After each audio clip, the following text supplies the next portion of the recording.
What's up guys, another day, another minivan. So i-review natin yung unit na to. Ang unit na to is Spacia Custom Z 4x4 turbo double auto slide. Okay, yan. Custom Z is in charge. Then ito yung itsura ng kanyang taillight. So napakaganda. Then meron siyang another taillight dito. Tapos ang isa sa mga nakaganda sa unit na to is double auto slide siya guys.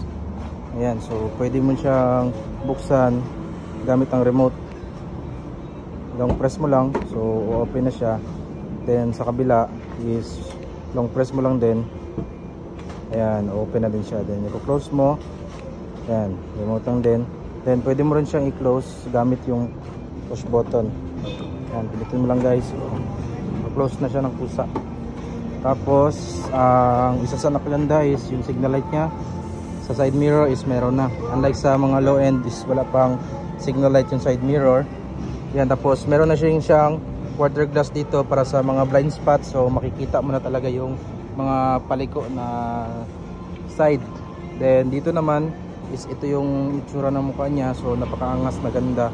So meron siyang apat na chrome, isa doon sa taas. Then Suzuki emblem, then tatlong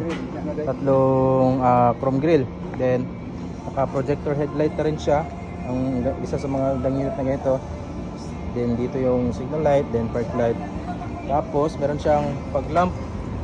Okay, meron siyang fog lamp, and meron siyang daytime running light. So ito yung isa sa magandang features ng unit. So pag inopen natin yan, iilaw yung fog lamp at saka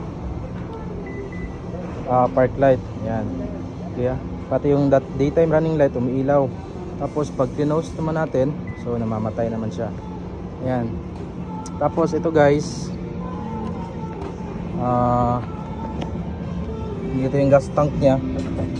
Then ito yung loob. Open na natin.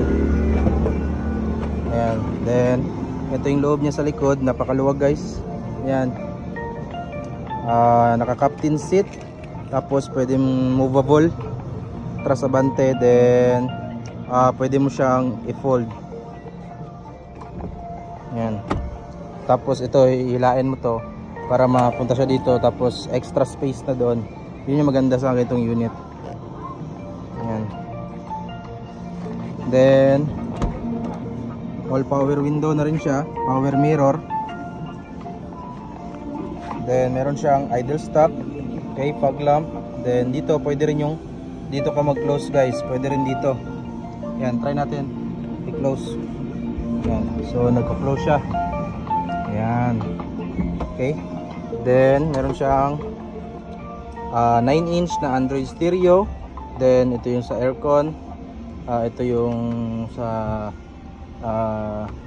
kambyada. Then extra compartment dito, lagayan. And dito meron rin. Okay. Ayan. Ayan, tas ilaw dito sa taas, sun visor. Okay. Ayan. Then maganda sa feature nito guys is meron siyang paddle shift. So Tiptronic. Okay, Tiptronic CVT transmission. Pag nilagay mo sa manual mode, ito yung gagamitin mo, yung paddle shift. So 7 speed to na unit guys. Ito yung maganda sa ganitong future. Ayan. Okay. Ayan, maganda. Tapos maluwag. Sobrang luwag. Okay. Ayan. Tapos try na to start. Yun. Oh, ganda. Ayan. Guys. Ganda guys.